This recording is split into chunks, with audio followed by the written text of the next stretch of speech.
आइए इसी क्रम में अब तुला राशि वालों की बात कर लेते हैं कि तुला राशि वालों के लिए कौन सा निकनेम किस्मत खोल सकता है और कौन सा निकनेम परेशानियां आपकी बढ़ा सकता है।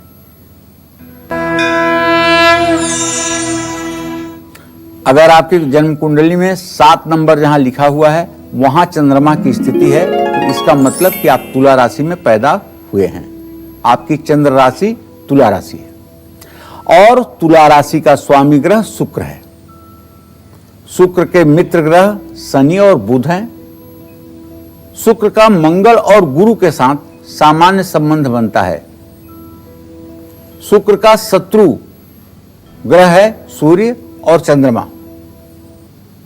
ऐसे में तुला राशि के लोगों के लिए निक नेम का जो सबसे शुभ अक्षर होगा वो होगा ई, उ, ए, व, प, पी, पू। ये शुभ निक नेम इनको तरक्की दिलाएंगे, भाग्योदय में 4 चांद लगाएंगे, किस्मत खोल देंगे। लेकिन अगर इन लोगों का निकनेम ठ और स अक्षरों से शुरू होता है तो इन पर ग्रहों का अशुभ प्रभाव पड़ना तय है। जय मां विंध्यवासिनी। वडोदरा से दर्शक हमारे साथ मौजूद हैं। स्वागत है आपका कालचक्र में। सबसे पहले अपना नाम बताइए, फिर पंडित जी से अपना सवाल कीजिए। जी हर्षा। जी हर्षा जी बोलिए। हाँ पंडित जी, मैं अपने धंधे रोजगार के बारे में जानना चाहती हूँ। बहुत सारी परेशानियां आ रही हैं और अभी एक हमें नया ऑफर मिला है, साथ में उनके साथ रेडीमेड का बिजनेस स्टार्ट करने के लिए बोले हैं, तो करें कि नहीं। और मेरी बेटी 12th में है, आर्ट्स की स्टूडेंट है, उसका भाग्य कैसा रहेगा, किस क्षेत्र में तरक्की करेगी। हर्षा जी आप कितने साल के हैं? जी मैं 46। चलिए मैं आपको बताना चाहूंगा कि देखिए आपको नए व्यवसाय का प्रपोजल मिला है। हर्षा जी आपके 10वें भाव का स्वामी है मंगल और प्रश्न लग्न का स्वामी है चंद्रमा। मंगल और चंद्रमा की स्थिति परस्पर सप्तम है। जो आदमी आपको प्रपोजल दे रहा है काम का, उसकी दूरगामी नियत ठीक नहीं है और आप ये व्यवसाय करके कहीं बीच में फंस जाएंगे। इसलिए उस व्यक्ति के ऊपर पूरा पहले विश्वास जमा लें, उसके बाद में ही काम करने के बारे में आगे सोचें, क्योंकि ये काम शुरू करना आपके लिए मुसीबत का सबब भी बन सकता है। इसलिए आप दूसरे के ऊपर डिपेंड होकर के कोई काम ना करें। अगर आप अपने ढंग से कोई काम करें तो शायद ये आपके लिए अच्छा होगा। जहाँ तक आपने अपने बेटी के लिए प्रश्न पूछा है तो हर्षा जी आपके पुत्री भाव का स्वामी मंगल है और उससे विद्या भाव का स्वामी बृहस्पति है।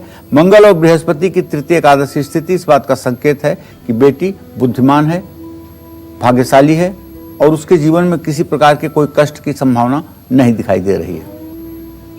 और आइए बात करेंगे वृश्चिक राशि की। वृश्चिक राशि वालों के लिए निक नेम के सबसे शुभ और अशुभ अक्षर कौन कौन से हैं, आइए जानते हैं। देखिए जिन लोगों की जन्म कुंडली में जहां 8 नंबर लिखा हुआ है, अगर वहां चंद्रमा लिखा हुआ है तो इसका मतलब कि आपकी राशि वृश्चिक राशि है। 8 नंबर में चंद्रमा का होना वृश्चिक राशि का संकेत करता है और वृश्चिक राशि का स्वामी ग्रह मंगल है। मंगल का मित्र ग्रह सूर्य है, चंद्रमा है, बृहस्पति है। मंगल का शुक्र और शनि के साथ सामान्य संबंध है, न दोस्ती का न दुश्मनी का, लेकिन मंगल का शत्रु बुध है। ऐसे में वृश्चिक राशि के लोगों के लिए निक नेम के सबसे अच्छे अक्षर जो होते हैं वो हैं न, य, भ, फ। निक नेम इनको तरक्की दिलाएंगे और किस्मत खोल देंगे। लेकिन अगर इन लोगों का निक नेम प, पी, पू और पे अक्षरों से शुरू होता है तो इन पर ग्रहों का अशुभ प्रभाव पड़ना तय है। जय मां विंध्यवासिनी। तो आगे बढ़ेंगे धनु राशि की हम बात करेंगे, लेकिन स्पीच कालचक्र दर्शक हमारे साथ मौजूद हैं हिसार से। किरण जी जुड़ गई हैं। स्वागत है आपका कालचक्र में। पूछिए पंडित जी से क्या जानना चाहते हैं आप। हेलो पंडित जी नमस्कार। नमस्कार। हाँ जी मेरा नाम किरण है। मेरे बड़े बेटे और छोटे बेटे के बारे में जानना चाहती हूँ। 2 बेटे हैं। बड़े बेटे का नाम बताइए, छोटे बेटे की उम्र बताइए। हाँ जी जगविंदर नाम है बड़े बेटे का। 12/12/2005 सुबह 2:40 पर जन्म हुआ था जी। और छोटे का? छोटे का धीरेन्द्र नाम है। 25/9/2007 में जन्म हुआ था, शाम के 7:25 पर। ऐसे में ये समझ लो कि तुम्हारे पुत्र भाव का स्वामी है शुक्र और उससे भाग्य भाव का स्वामी है बुध। शुक्र और बुध की द्वितीय द्वादश स्थिति बनी हुई है। इसका मतलब कि बच्चा भी पढ़ाई बहुत अच्छा नहीं कर पा रहा है, पढ़ाई में सामान्य गति से चल रहा है। ये पढ़ाई अच्छी करे, इसके लिए इससे हनुमान चालीसा पढ़ने के लिए रोज बोलो। नहाने के बाद 2 मिनट में हनुमान चालीसा खत्म करे, इससे इसकी पढ़ाई अच्छी होगी और भाग्योदय भी अच्छा होगा। जहाँ तक छोटे बेटे के बारे में आपने प्रश्न पूछा है तो किरण जी मैं बहुत स्पष्ट आपको बताना चाहूँगा कि द्वितीय पुत्र के भाव का स्वामी आपके बृहस्पति है और उससे पंचम विद्या स्थान का स्वामी मंगल है। बृहस्पति और मंगल की तृतीय एकादश स्थिति इस लड़के को चंचल भी बनाती हैं और बुद्धिमान भी बनाती हैं, लेकिन सेहत में आए दिन ये परेशान रहता है। इसका स्वास्थ्य अच्छा रहे इसके लिए आपको हर सोमवार को देसी गाय का दूध किसी शिव मंदिर में जाकर के शिवलिंग पर चढ़ाना चाहिए और बेलपत्र और जल भी चढ़ाना चाहिए और घी का दिया भी जलाना चाहिए। इससे ये आपका बच्चा स्वस्थ, प्रसन्न और पढ़ाई में अच्छा साबित होगा। धनु राशि की हम बात करेंगे, लेकिन इस बीच एक और दर्शक हमारे साथ मौजूद हैं। प्रीति जी जुड़ गई हैं। स्वागत है आपका कालचक्र में। पूछिए अपना सवाल पंडित जी से, क्या कुछ जानना चाहती हैं आप? जी नमस्ते पंडित जी। खुश रहो बेटा। जी मैं अपने बारे में, अपने पापा भैया के बारे में जानना चाहती हूँ। वो लोग अपने बिजनेस से बहुत परेशान हैं। प्रीति आपकी उम्र हेलो? कितनी है? मेरी 20 से 21 साल की है। चलो मैं सबसे अपनी पहले शादी के बारे में पंडित जी, मैं अपने शादी के बारे में भी जानना चाहती हूँ, कब तक मेरी शादी होगी? अच्छा ठीक है, चलो सबसे पहले आपने प्रश्न लिया है अपने पापा और भैया का। तो प्रीति आपके पिता भाव का स्वामी बुध है और उससे आजीविका भाव का स्वामी बृहस्पति है। बुध बृहस्पति का द्वितीय द्वादस्थ होना इस बात का संकेत है कि आपके पिता की किस्मत ठीक नहीं चल रही है। जो भी काम कर रहे हैं उसमें नुकसान उठा रहे हैं, जो भी काम कर रहे हैं उसमें प्रगति नहीं हो पा रही है।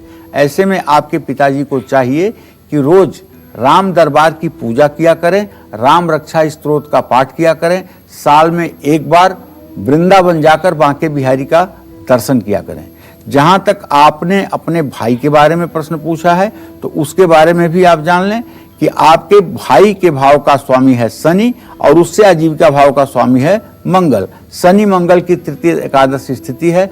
अभी तो इसका चमत्कार नहीं कर रहा है भाग्य, लेकिन मुझे पूरा अनुमान है कि 17 जनवरी 2023 के बाद ये लड़का घर की किस्मत बदल देगा, इसमें कोई दो राय नहीं है। आपने अपने विवाह के बारे में पूछा है तो सूर्य और शुक्र, मंगल और शुक्र की स्थिति तृतीय एकादश है। विवाह के लिए भी जल्दबाजी मत करो। 23वें वर्ष में अगर विवाह होगा तो आपका भविष्य अच्छा होगा और अगर अभी विवाह हो गया तो शायद वैवाहिक जीवन में कठिनाई आएगी। चलिए धनु राशि की बात करें, लेकिन पंडित जी से एक और जानकारी आपके लिए लेते हैं। पंडित जी, नामों की हम बात करें तो ये सवाल भी महत्वपूर्ण हो जाता है कि जब नामकरण बच्चे का होता है तब उसका नाम कुछ और होता है, लेकिन जैसा कि आपने बताया कि घर वाले नाम कुछ और रख लेते हैं। जैसे उदाहरण के तौर पर देखें कि नामकरण के समय लड़के का नाम राम अवतार था, लेकिन घर वालों ने राहुल रख लिया, उसका एक निकनेम भी हो गया। तो ऐसे लोगों के बारे में बताइए कि कौन सा नाम उनके लिए महत्वपूर्ण हो जाता है और जो बाकी के नाम अपने पसंद के अनुसार रखे हैं तो उनका उनके जीवन पे क्या असर? पहले आप ये जानो कि नाम किसको कहते हैं। नाम उसको कहते हैं जैसे आप 1000 की भीड़ में खड़े हो और वहां कहीं से आवाज आई विपनेश और आपने पलट करके देखा, केवल आपने देखा, 1000 लोगों के बीच में केवल आपने मुड़ करके देखा, तो इसका मतलब नाम आपका है विपनेश। कोई सोया हुआ है और गहरी निद्रा में है और उसके नाम से उच्चारण किया गया तब भी वो अगर जग गया तो इसका मतलब वही नाम है। तो इस तरह से जब भी नामकरण का मुहूर्त हो तो बुद्धिमान दैवज्ञ ज्योतिषी को बुला करके और बच्चे की जन्म पत्री दिखा करके उसके नाम को संशोधन करके किसी पीले कागज पर लिख करके गणेश जी के सामने रखना चाहिए और उसमें से 2 कागज उठाने चाहिए। पहला नाम जो होगा वो प्रचलित नाम होगा, दूसरा नाम जो होगा वो विद्यालय का नाम होगा, स्कूल का कागज पत्र का नाम होगा। ये कभी नुकसानदेह नहीं होगा। ठीक, चलिए आइए अब धनु राशि की हम बात कर लेते हैं। जानते हैं कि धनु राशि वालों के लिए कौन सा निकनेम किस्मत खोल सकता है और कौन सा निकनेम परेशानियां बढ़ा सकता है।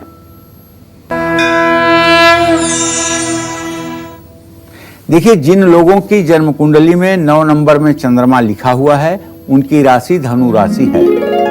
धनु राशि का स्वामी ग्रह बृहस्पति होता है और बृहस्पति के मित्र ग्रह सूर्य भी हैं, चंद्रमा भी हैं, मंगल भी है। गुरु का शनि के साथ सामान्य संबंध है, इसीलिए तो मेष लग्न वालों का बृहस्पति और शनि राजयोग कारक नहीं होता है, केवल सामान्य संबंध होने के कारण। नहीं तो 9 मेष 10 मेष का संबंध हो तो प्रबल राजयोग हो जाएगा, कोई रोक नहीं सकता है। तो गुरु का जो शत्रु ग्रह है वो तो एक तो शुक्र है, दूसरे बुध भी है।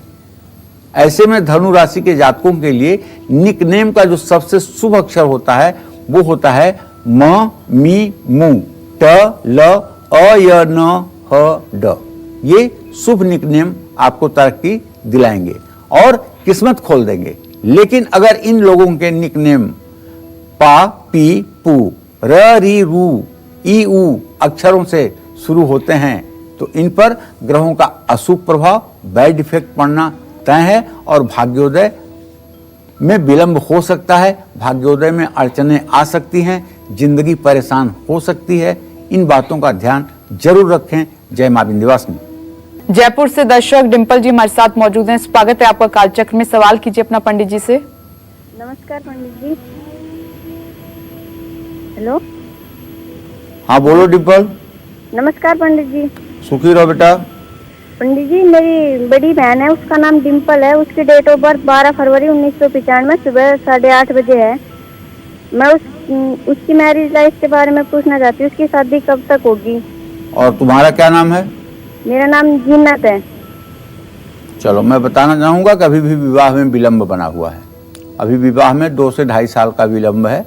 2 से 2.5 साल के बाद ही विवाह का संयोग बनेगा।